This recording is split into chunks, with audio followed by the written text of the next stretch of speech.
प्रधानमंत्री ने की साइप्रस की राजकीय यात्रा। Grand cross of the order of Makarios तृतीय से नवाजे गए पीएम मोदी। 2 दशकों के बाद भारत और साइप्रस के रिश्तों में आया नयापन। कर्नाटक बना विंड एनर्जी क्षमता वाला देश का पहला राज्य।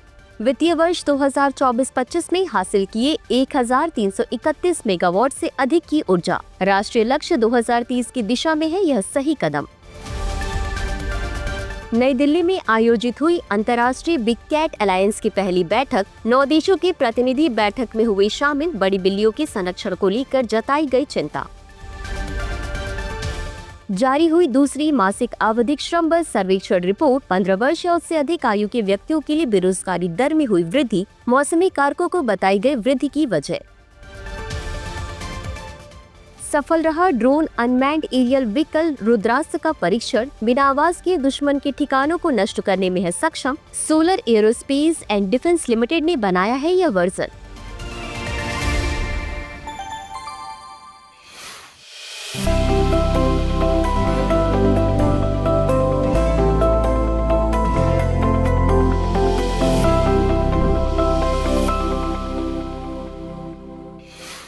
हाल ही में प्रधानमंत्री नरेंद्र मोदी ने साइप्रस की ऐतिहासिक यात्रा की है। इस दौरान उन्हें देश के सर्वोच्च नागरिक सम्मान grand cross of the order of Makarios तृतीय से सम्मानित किया गया।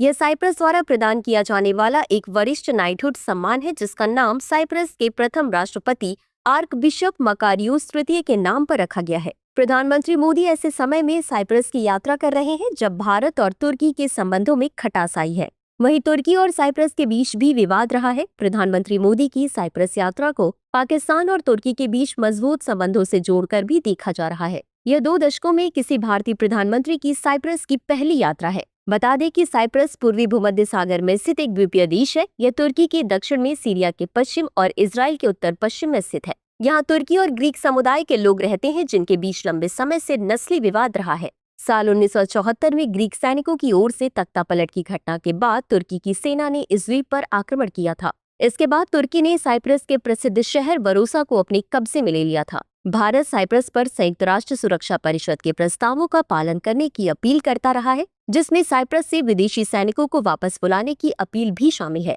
इसके अलावा भारत ने कई मौकों पर उत्तरी साइप्रस में तुर्की की कार्रवाइयों की निंदा भी की है।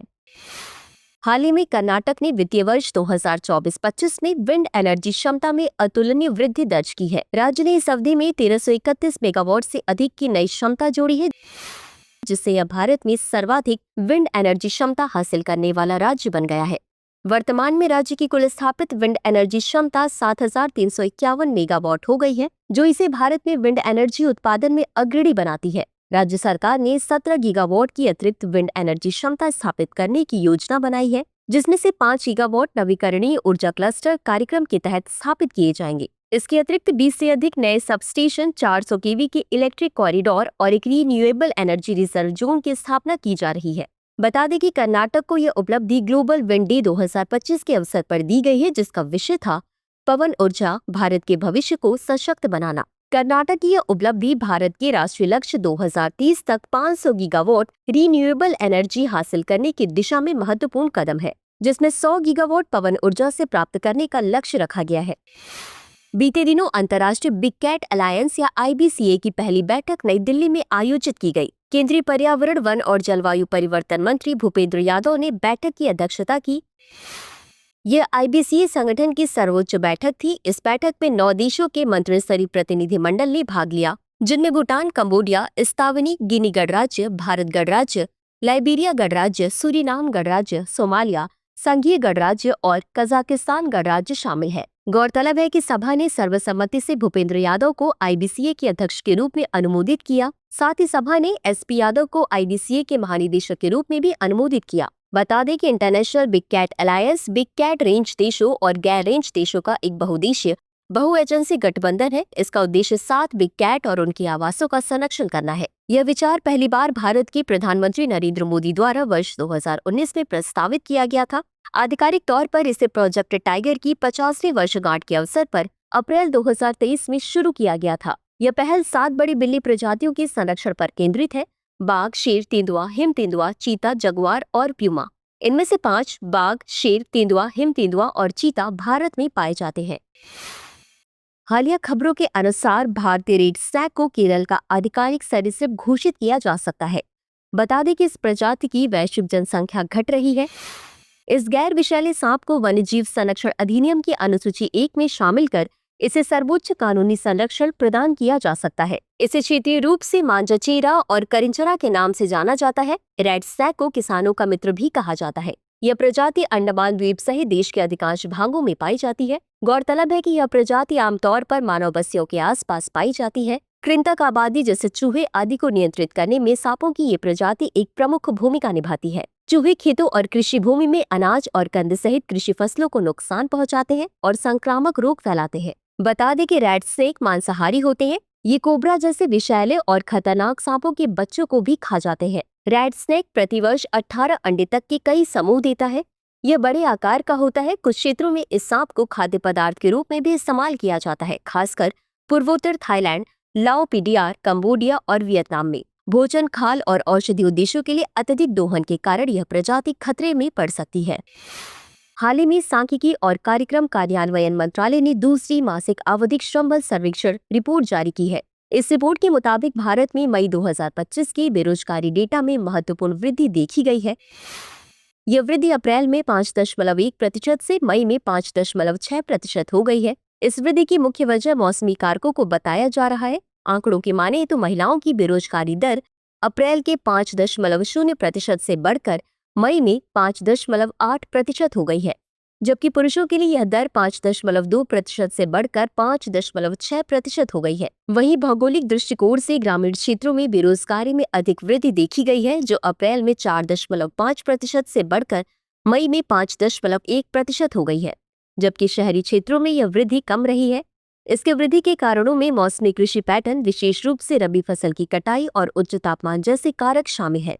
दरअसल इन कारणों से कृषि गतिविधियां कम हो जाती हैं और श्रमिकों की संख्या भी घट जाती है। बता दें कि श्रम बल भागीदारी दर या LFPR और श्रमिक जनसंख्या अनुपात या WPR में भी गिरावट देखी गई है। LFPR मई में 55.6% से घटकर 54.8% हो गया है, जबकि इस बीच 15 वर्ष और उससे अधिक आयु के व्यक्तियों के लिए WPR अप्रैल के 52.8% से घटकर 51.7% हो गया है। हाल ही में centre for development of telematics या CDOT ने समर्थ इंक्यूबेशन कार्यक्रम शुरू किया है। यह दूरसंचार और ICT क्षेत्र में स्टार्टअप के लिए एक अत्याधुनिक इंक्यूबेशन कार्यक्रम है। बता दें कि दूरसंचार विभाग भारत सरकार के तहत यह कार्यक्रम शुरू किया गया है। इसके पहले चरण में प्रतिस्पर्धी प्रक्रिया के माध्यम से 18 स्टार्टअप का चयन किया गया है। कार्यक्रम को 6 महीने के 2 समूहों में संरचित किया गया है। इस प्रकार इस पहल के तहत अधिकतम 36 स्टार्टअप का समर्थन किया जा सकता है। बता दें कि software technology parks of India या SCPI और इंडस एंटरप्रेन्योर्स को इस कार्यक्रम के कार्यान्वयन भागीदार के रूप में चुना गया है। गौरतलब है कि भारत सरकार देश में स्टार्टअप बढ़ाने के लिए प्रयासरत है। इसके लिए 2016 में स्टार्टअप इंडिया पहल शुरू किया गया था। यह एक सरकारी कार्यक्रम है जो भारत में उद्यमियों और स्टार्टअप्स को समर्थन देता है। इस पहल का लक्ष्य नवाचार और उद्यमशीलता के लिए एक मजबूत पारिस्थितिकी तंत्र बनाना है। बता दें कि भारत अब अमेरिका और चीन के बाद विश्व स्तर पर तीसरा सबसे बड़ा स्टार्टअप इकोसिस्टम है, जिसमें 100 से अधिक यूनिकॉर्न है। उल्लेखनीय है कि $1 बिलियन अमेरिकी डॉलर से अधिक मूल्य वाले स्टार्टअप को यूनिकॉर्न कहते हैं। हाल ही में भारतीय सेना ने unmanned aerial vehicle Rudrastra drone का सफल परीक्षण किया है। इसका मुख्य उद्देश्य दुश्मन की तोपखाने या आतंकवादी ठिकानों पर गहरे हमले करना है। बता दें कि रुद्रास्त्र ड्रोन को solar aerospace and defence limited ने विकसित किया है। यह एक हाइब्रिड वर्टिकल टेक ऑफ और लैंडिंग या VTOL ड्रोन है, जिसका मतलब है कि यह बिना किसी रनवे के सीधे ऊपर उड़ सकता है और आसानी से उतर भी सकता है। इस ड्रोन में आधुनिक तकनीकें शामिल है और यह एंटी पर्सनल भूमिकाओं के लिए स्मार्ट वारहेड से लैस है, जिससे यह दुश्मन के सैनिकों और ठिकानों को सटीकता से निशाना बना सकता है। रुद्रास्त्र की रेंज 50 किलोमीटर से अधिक है और इसमें स्थिर और वास्तविक समय का वीडियो लिंक होता है, जिससे इसे सीधे देखा जा सकता है और निशाना साधा जा सकता है। एक बार उड़ान भरने के बाद यह ड्रोन 1.5 घंटे तक हवा में रह सकता है। यह मिशन पूरा करने के बाद सुरक्षित रूप से अपने लॉन्च पॉइंट पर वापस लौट आता है।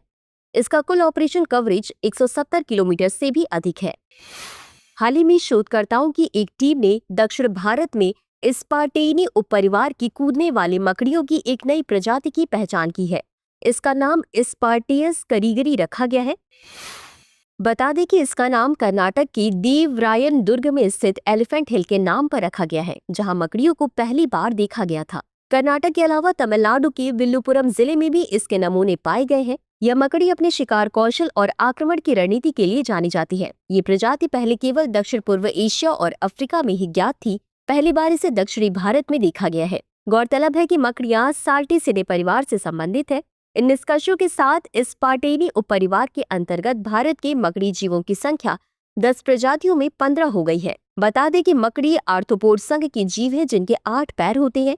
उल्लेखनीय है कि मकड़ियां अंटार्कटिका महाद्वीप को छोड़कर सभी महाद्वीपों पर पाई जाती हैं।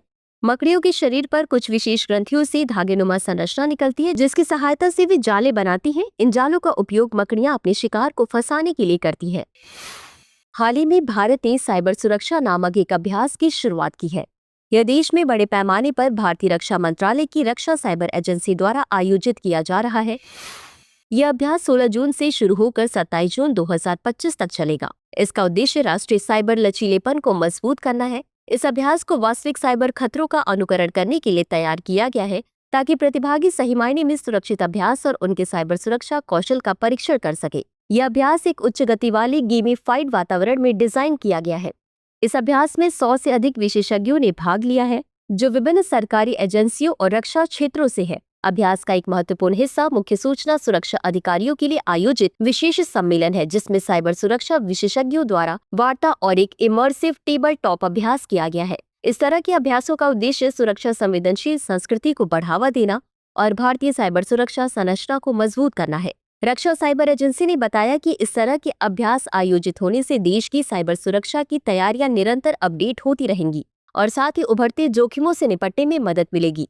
यह अभ्यास भारत के साइबर सुरक्षा ढांचे को मजबूत करने और डिजिटल भारत को सुरक्षित बनाने के लिए एक महत्वपूर्ण कदम है, जिससे देश में साइबर हमलों के खिलाफ एक मजबूत रक्षा क्षमता विकसित हो सके। हाल ही में केंद्रीय गृह मंत्री अमित शाह ने देश की आपदा प्रबंधन एजेंसियों की गति और सटीकता में सुधार के लिए 3 प्रमुख तकनीकी प्लेटफॉर्म का अनावरण किया। ये 3 प्लेटफॉर्म है: आपातकालीन प्रतिक्रिया के लिए एकीकृत नियंत्रण कक्ष, आपातकालीन प्रबंधन लाइट 2.0 के लिए राष्ट्रीय डेटाबेस और असम के बाढ़ खतरा क्षेत्रीकरण एटलस।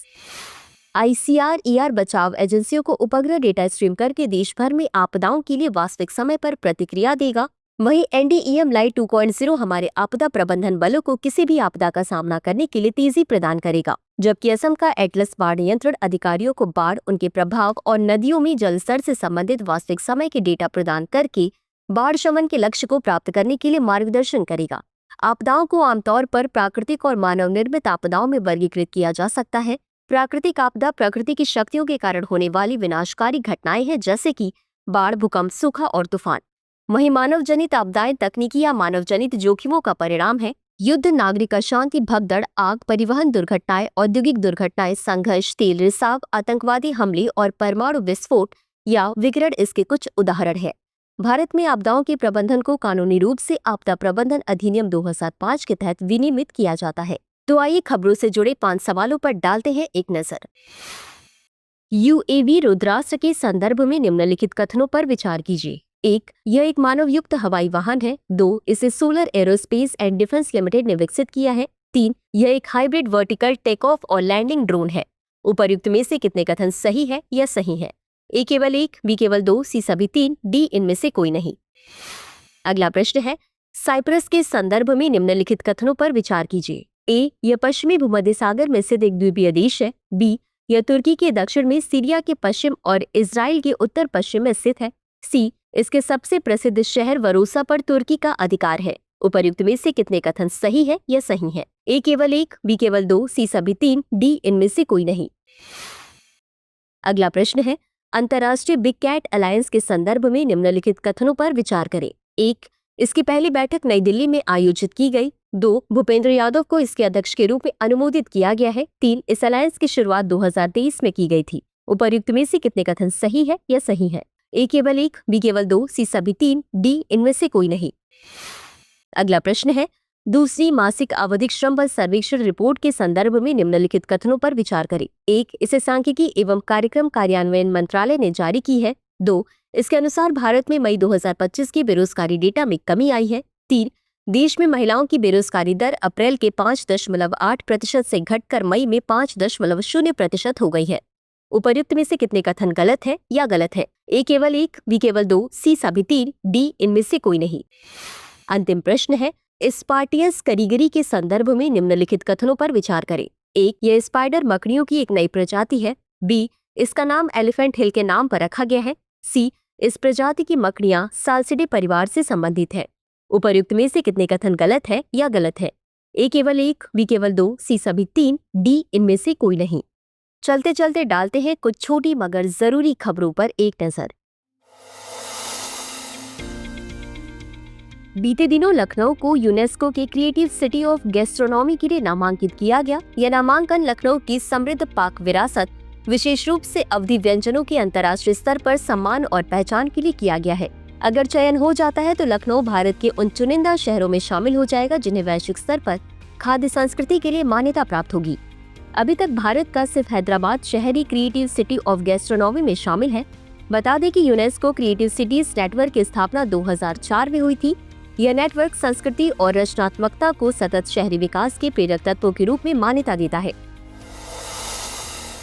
हाल ही में ब्रिटेन की प्रधानमंत्री कीयर स्टारमर ने घोषणा की कि ब्लेज मैट्रिवली को MI6 या सीक्रेट इंटेलिजेंस सर्विस की नई प्रमुख नियुक्त किया गया है। बता दें कि MI6 के 116 वर्षों के इतिहास में यह पहली बार है जब किसी महिला को इस शीर्ष पद पर नियुक्त किया गया है।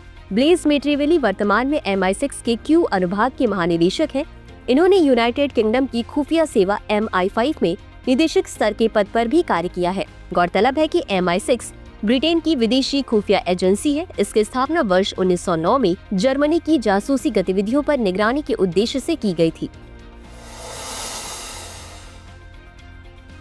हाल ही में सरकार ने धरती आबा जनभागीदारी अभियान एक बड़े पैमाने पर देशव्यापी लाभ संतृप्ति अभियान शुरू किया है। यह अभियान समावेशी शासन और जनजातीय सशक्तिकरण के लिए शुरू किया गया है। इस अभियान के तहत 549 आदिवासी बहुल जिलों और 207 विशेष रूप से कमजोर आदिवासी समूहों बहुल जिलों की अधिकांश गांव और बस्तियों को कवर किया जा रहा है। इस अभियान के तहत गांव और बस्ती स्तर पर लाभ संतृप्ति शिविर आयोजित किए जा रहे हैं ताकि महत्वपूर्ण अधिकारों और सरकारी सेवाओं तक पहुंच प्रदान की जा सके। इसमें आधार कार्ड नामांकन और अपडेट, आयुष्मान भारत स्वास्थ्य कार्ड जारी करना, जनधन बैंक खाते खोलना जैसी कई योजनाएं शामिल हैं। बीते दिनों 17 जून को विश्व मगरमच्छ दिवस आयोजित किया गया है। यह दिवस विशेष रूप से मगरमच्छों और उनके जैसे अन्य सरीसृपों जैसे घड़ियाल और एलिगेटर की संरक्षण और जागरूकता के लिए मनाया जाता है। बता दें कि भारत सरकार ने 1 अप्रैल 1975 को मगरमच्छ संरक्षण परियोजना शुरू की थी। भारत में ओडिशा मगरमच्छ संरक्षण के मामले में सबसे आगे है। ओडिशा तीनों मगरमच्छ प्रजातियों की जंगली आबादी को आवास प्रदान करता है। ये प्रजातियां हैं घड़ियाल, मगर और खारे पानी के मगरमच्छ। बता दें कि भारत में खारे पानी के मगरमच्छ भीतरकनिका में, घड़ियाल महानदी में और मगर चंबल नदी घाटी में पाए जाते हैं। हाल ही में QS वर्ल्ड यूनिवर्सिटी रैंकिंग 2026 जारी की गई। इस रैंकिंग में IIT दिल्ली ने 123वां स्थान हासिल किया है, जो सर्वश्रेष्ठ रैंक वाला भारतीय संस्थान बन गया है। जबकि देश के रिकॉर्ड 54 विश्वविद्यालय और संस्थान इस प्रतिष्ठित सूची में जगह बनाने में सफल रहे हैं।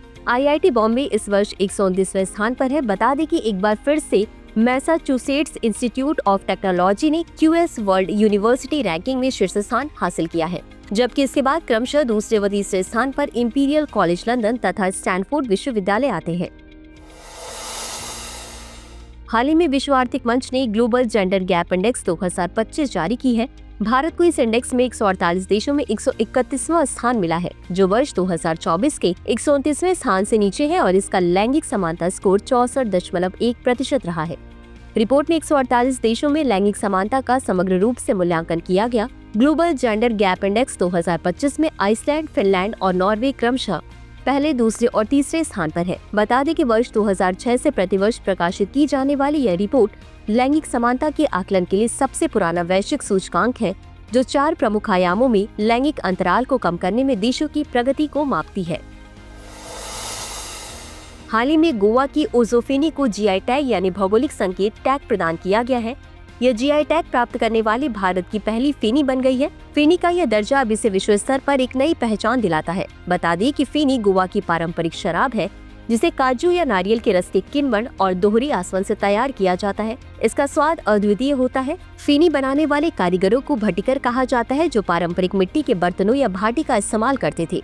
इस विधि में काजू के रस को 72 घंटों तक किण्वित किया जाता है और फिर 2 बार आसुत किया जाता है।